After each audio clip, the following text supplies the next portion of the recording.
Assalamualaikum warahmatullahi wabarakatuh.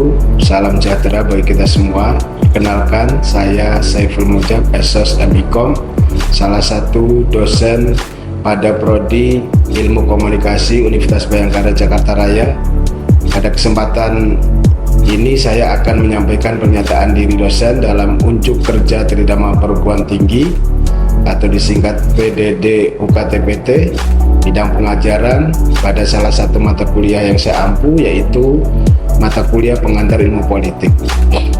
Pendekatan pembelajaran dalam mata kuliah pengantar ilmu politik menggunakan teknik DIA, yaitu Delivery, Interaction, dan Assessment. Sebelum saya menjelaskan lebih lanjut tentang teknik pembelajaran DIA tersebut, saya akan menjelaskan secara singkat deskripsi, luaran, dan mode pembelajaran mata kuliah pengantar ilmu politik. Mata kuliah pengantar ilmu politik merupakan rumpun mata kuliah ilmu sosial humaniora dengan bobot SKS 3 SKS. Pengantar ilmu politik merupakan mata kuliah yang mengkaji seluruh esensi tentang dasar-dasar ilmu politik, memuat bahasan mengenai perkembangan politik mulai dari awal munculnya pemikiran klasik hingga pemikiran politik kontemporer, serta praktek politik. Melalui mata kuliah ini diharapkan mahasiswa mampu memahami dan menganalisis filosofis politik, institusi politik, proses politik, behavioral politik, dan perkembangan ilmu politik kontemporer. Setelah mengikuti perkuliahan pengantar ilmu politik, setidaknya mahasiswa diharapkan memiliki 4 kemampuan, yaitu pertama strategic skill, kemudian academic skill, soft skill, dan hard skill. Pada kemampuan strategic skill, mahasiswa diharapkan mampu berpikir analitis serta memiliki pemikiran luas dan visioner. Kemudian pada kemampuan academic skill, mahasiswa diharapkan mampu mengkomunikasikan ide dan pemikiran ilmiah dalam bentuk artikel, kemudian mampu mengabstraksikan fenomena terkini secara konkret. Selanjutnya soft skill, mahasiswa mampu berpikir kritis serta memahami perkembangan politik terkini. Dan yang keempat adalah hard skill, diharapkan mahasiswa mampu menjadi insan politik yang beretika dan berkesadaran keamanan, mampu menjadi penyambung lidah masyarakat, serta mampu menyampaikan atau mampu mengungkapkan rekomendasi kebijakan kepada penguasa. Untuk mencapai hal tersebut atau untuk mewujudkan hal tersebut, mahasiswa akan diberikan topik-topik yang menarik tentunya dan dibahas dalam 14 pertemuan. Topik-topik tersebut antara lain, yang pertama adalah definisi ruang lingkup dan metodologi ilmu politik, kemudian negara dan pemerintahan, kekuasaan dan wewenang politik, ideologi politik, demokrasi, undang-undang dasar, kemudian badan eksekutif, legislatif, dan yudikatif, hak asasi manusia, partisipasi politik, partai politik, pemilihan umum, budaya politik, dan komunikasi politik. Demikian penjelasan secara singkat mengenai deskripsi, luaran, dan mode pembelajaran mata kuliah pengantar ilmu politik. Untuk versi lengkapnya telah saya susun ke dalam rencana pembelajaran semester. Mengenai teknik pembelajaran DIA yang saya gunakan untuk delivery, yaitu penyampaian materi pembelajaran, saya menggunakan buku ajar dengan judul Pengantar Ilmu Politik yang telah disusun oleh tim Fakultas Ilmu Komunikasi dan juga buku-buku lain. Kemudian juga saya menyampaikan materi dengan menggunakan PowerPoint Presentation atau PPT, serta saya juga menyampaikan beberapa kasus terkait politik di tanah air untuk didiskusikan di kelas. Untuk dapat diketahui bahwa referensi-referensi perkuliahan baik buku, jurnal-jurnal saya simpan pada e-learning Ubarajaya Hal ini saya lakukan untuk mempermudah mahasiswa membuka, memperoleh, dan mempelajari materi-materi perkuliahan kapanpun dan dimanapun. Selanjutnya, yang kedua adalah teknik interaktif.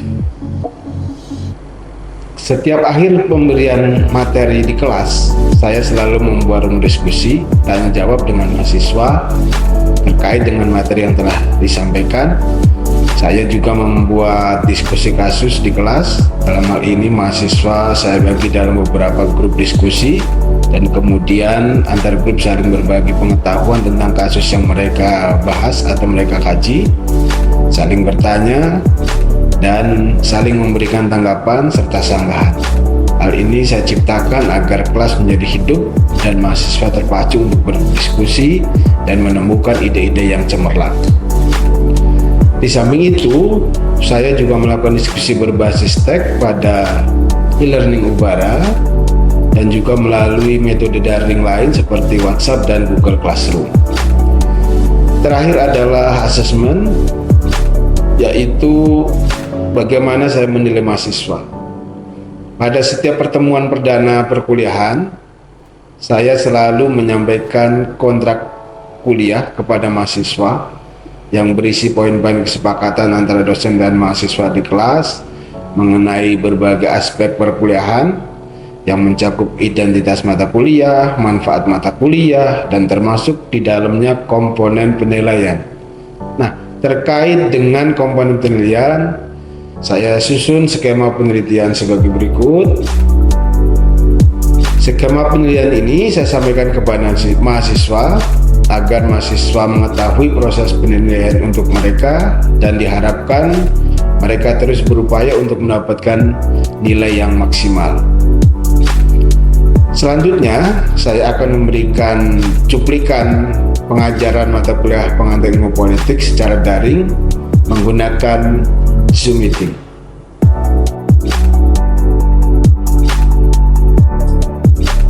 Assalamualaikum warahmatullahi wabarakatuh. Selamat siang, salam sejahtera untuk kita semua. Alhamdulillah, puji syukur hari ini kita bisa melanjutkan perkuliahan kita mata kuliah pengantar ilmu politik. Mahasiswa Bapak yang super, tidak terasa minggu ini sudah masuk ke minggu 15, minggu terakhir menjelang ujian akhir semester. Sesuai dengan rencana pembelajaran semester atau RPS yang ada, bahasan kali ini, bahasan pada pertemuan 15 ini adalah terkait dengan komunikasi politik. Oke, namun sebelum kita mulai perkuliahan ini, agar kita diberikan berkah oleh Allah Subhanahu wa taala, Tuhan yang Maha Kuasa, diberikan kelancaran dan diberikan manfaat untuk kita semua, maka Bapak mohon salah satu dari kalian untuk bisa memimpin doa. Oke, jadi Bapak persilahkan untuk Darren, ya, Darren Evelino, untuk bisa memimpin doa pada perkuliahan kali ini. Silahkan Darren. Ya, selamat siang Pak, selamat siang teman-teman. Alangkah baiknya sebelum kita melakukan mata kuliah ini, lebih baik kita berdoa menurut kepercayaan dan agama masing-masing. Berdoa dimulai.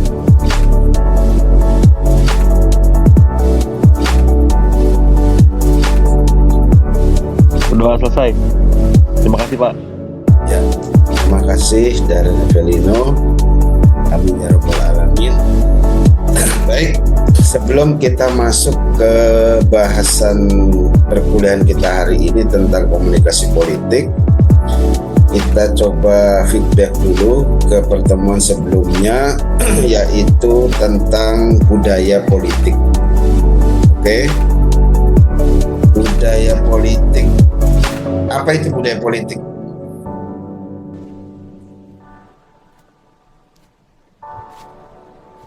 Apa itu budaya politik? Ada yang bisa bantu jawab? Saya Pak. Oke, Sandra. Silahkan Sandra. Budaya politik itu adalah pola sikap, keyakinan, dan perasaan tertentu yang mendasari, mengarahkan, dan memberi arti kepada tingkah laku dalam proses politik, mencakup cita-cita politik ataupun norma yang sedang berlaku di masyarakat politik. Nah, budaya politik ini terdapat 3 pengertian di para ahli. Yang pertama dari G.A. Almond dan S. Verbal pada tahun 1965, bagian 21, menyatakan bahwa budaya politik adalah sikap orientasi warga negara terhadap sistem politik dan aneka ragam bagiannya, dan sikap terhadap peranan warga negara di dalam sistem itu. Yang kedua, budaya politik menurut ahli Almond dan Postwell pada tahun 1996, bagian 26, menyatakan bahwa budaya politik berisikan sikap, keyakinan, nilai, dan keterampilan yang berlaku bagi seluruh populasi, juga kecenderungan dari pola-pola khusus yang terdapat pada bagian-bagian tertentu dari populasi. Yang ketiga, budaya politik menurut ahli Mokhtar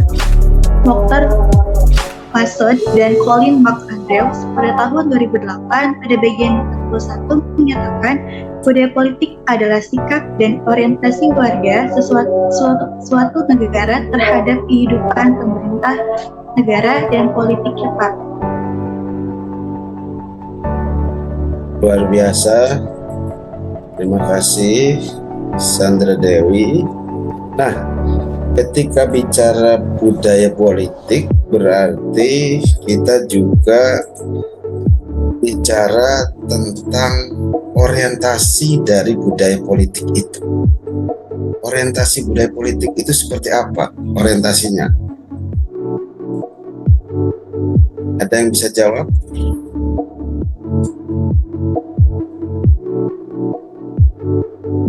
Orientasi politik.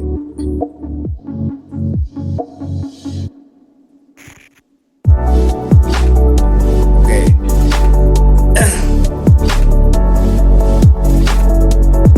Ada yang bisa jawab tentang orientasi politik, orientasi budaya politik?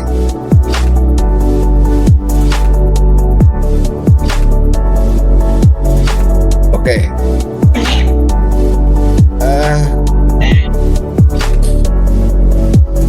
Baik, sepertinya belum ada yang bisa atau masih lupa tentang orientasi politik. Bapak lanjut dulu ke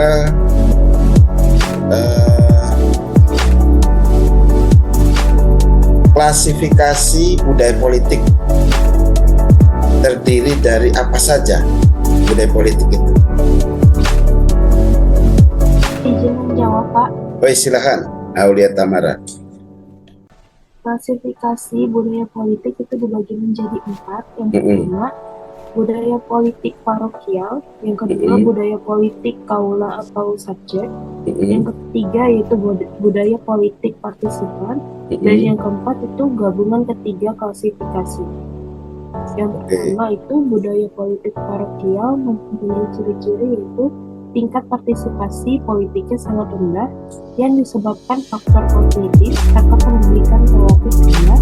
Yang kedua, berlangsungnya dalam masyarakat tradisional. Yang ketiga, anggota masyarakatnya cenderung terlalu menaruh minat terhadap objek-objek politik yang luas. Dan yang keempat, kesadaran yang kurang menonjol dari anggota masyarakat dalam bidang politik.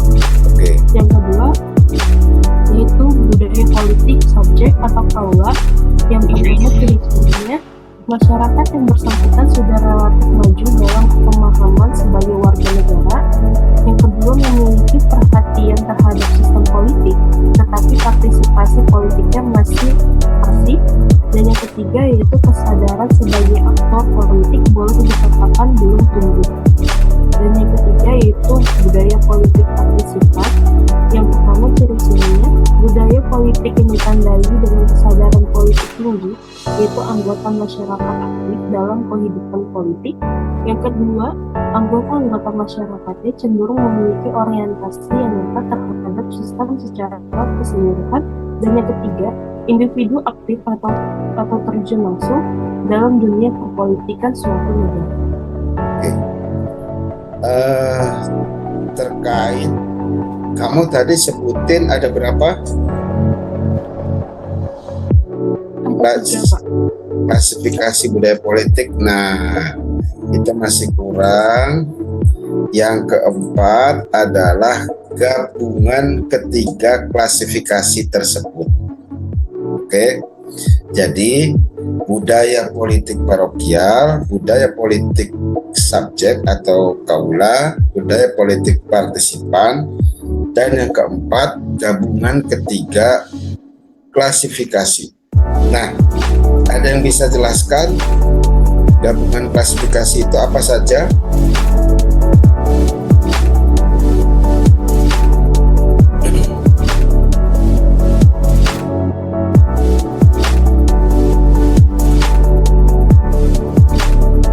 Gabungan klasifikasi itu ada budaya politik subjek parokial, oke, ada budaya politik subjek partisipan, dan budaya politik parokial partisipan. Ada yang bisa jelaskan tentang gabungan ketiga klasifikasi tersebut? Saya, Pak. Oke, Kalau- Dewi, silahkan. Gimana, Wi? Kalau budaya politik subjek parokial itu budaya politik yang sebagian besarnya telah menolak tuntutan masyarakat kesukuan. Yang kedua, budaya politik ini telah mengembangkan kesetiaan terhadap sistem politik yang lebih kompleks dengan struktur pemerintahan pusat yang bersifat khusus. Yang ketiga, cenderung budaya politik ini itu menganut sistem pemerintahan sentralisasi. Oke, sentralisasi. Lanjut. Kalau budaya politik subjek partisipan, sebagian besar masyarakatnya telah mempunyai orientasi input yang bersifat khusus dan serangkaian pribadi sebagai seorang aktivis. Sementara sebagian kecil lainnya berorientasi ke arah struktur pemerintahan yang otoriter dan secara relatif mempunyai serangkaian orientasi pribadi yang pasif. Oke. Yang ketiga. Kalau budaya politik parokial partisipan tuh berlaku di negara-negara berkembang yang masyarakatnya menganut budaya dalam struktur politik parokial, tapi untuk keselarasan diperkenalkan norma-norma yang bersifat partisipan. Oke. Terima kasih. Sudah dijelaskan oleh Dwi Selviana. Satu lagi, bagaimana orientasi budaya politik? Ada yang bisa bantu jawab?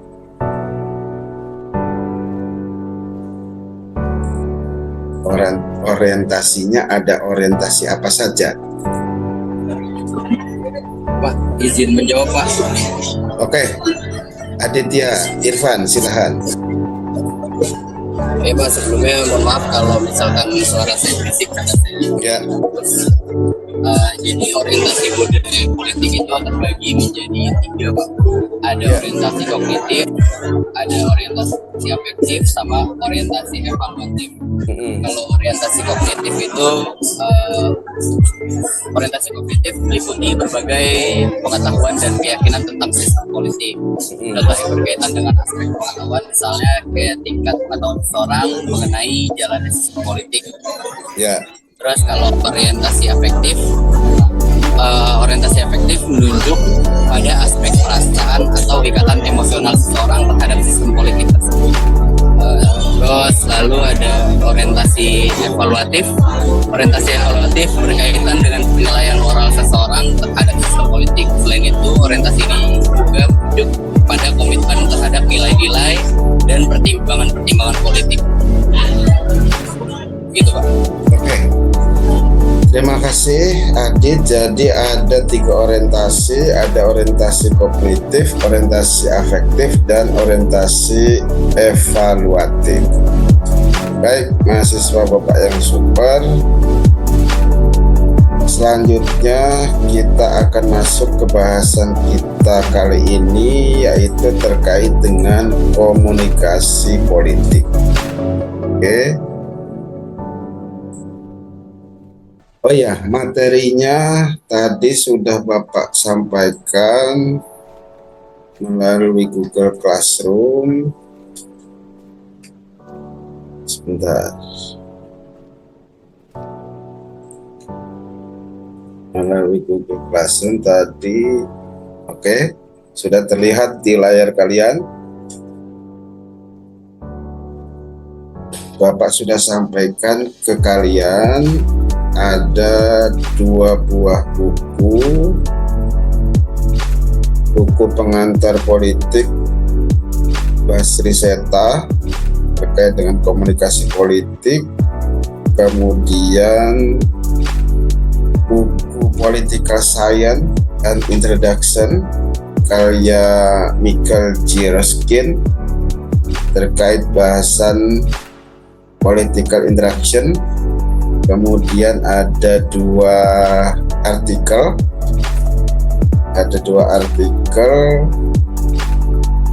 yang pertama tentang kreator meme dan konstruksi makna meme, kemudian artikel yang Bapak coba unggah dengan Pak Azhar terkait dengan komunikasi politik identitas Kiai Haji Ma'ruf Amin. Oke, kemudian ada dan satu ringkasan materi berbentuk PPT. Oke, nah kita lihat pada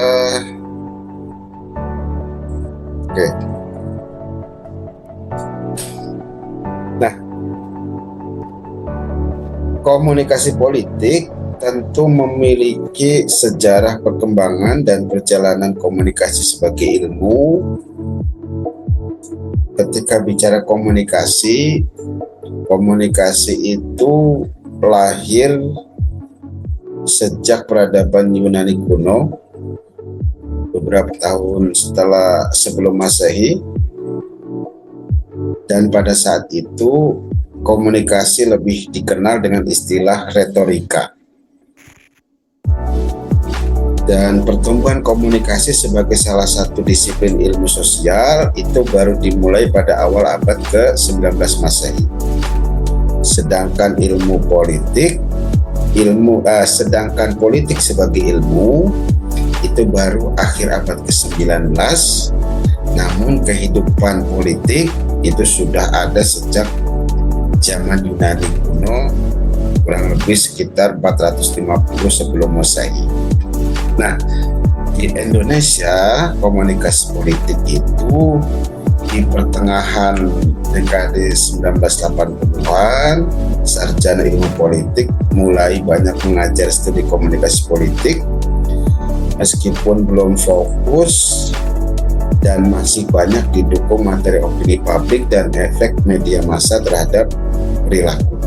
Nah, di era reformasi tahun 97-98, komunikasi politik mulai berkembang cukup pesat. Nah, apa itu komunikasi politik? Ada beberapa tokoh yang mendefinisikan komunikasi politik tersebut. Ada Danimo yang menjelaskan bahwa komunikasi politik sebagai kegiatan komunikasi yang berdasarkan konsekuensinya baik aktual maupun potensial yang mengatur perbuatan manusia di dalam kondisi konflik. Kemudian Rulef menyatakan bahwa komunikasi politik sebagai komunikasi yang materi pesan-pesan berisi politik yang mencakup masalah-masalah kekuasaan dan penempatan pada lembaga-lembaga kekuasaan atau lembaga otoritatif. Tokoh komunikasi politik Indonesia, Profesor Hafiz Sangara, menjelaskan bahwa komunikasi politik merupakan suatu bidang atau disiplin yang menelaah perilaku dan kegiatan komunikasi yang bersifat politik, mempunyai akibat politik, atau berpengaruh terhadap perilaku politik.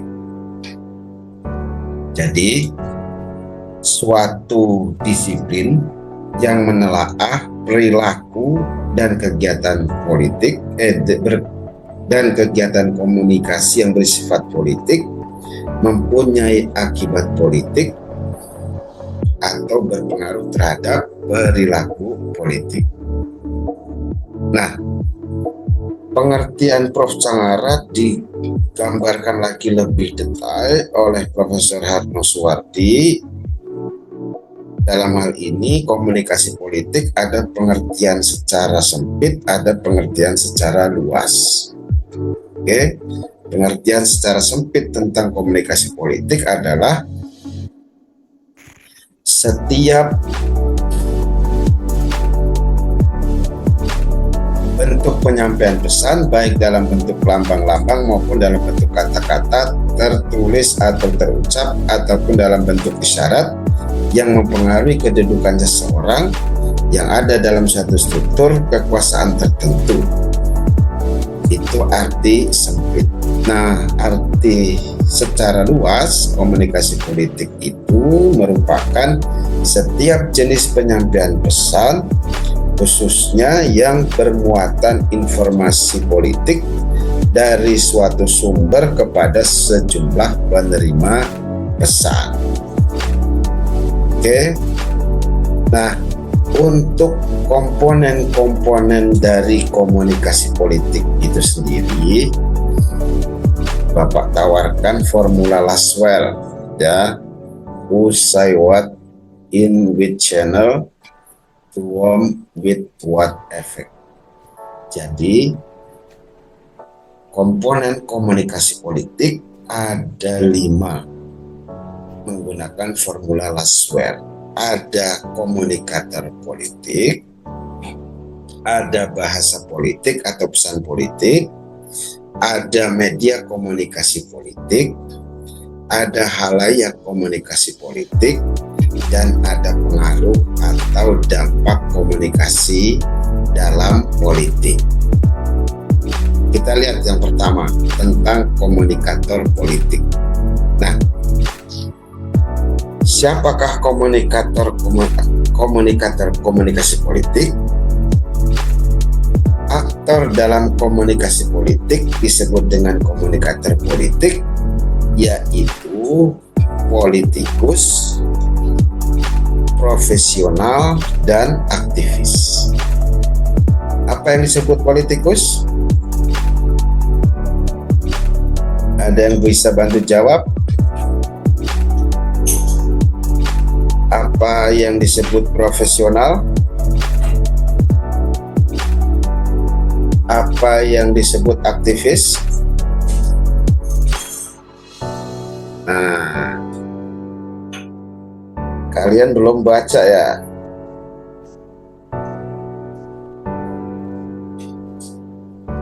Sudah buka materinya di GCR?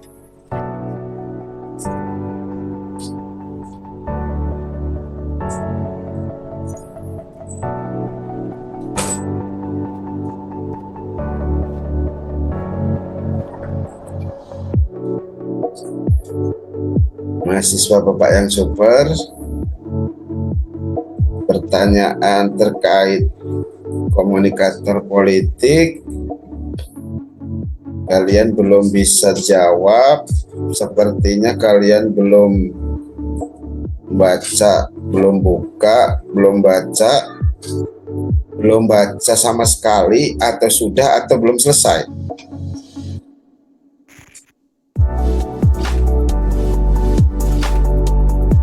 Halo? Mohon maaf, belum selesai, Pak. Belum selesai, Pak. Oke, baik.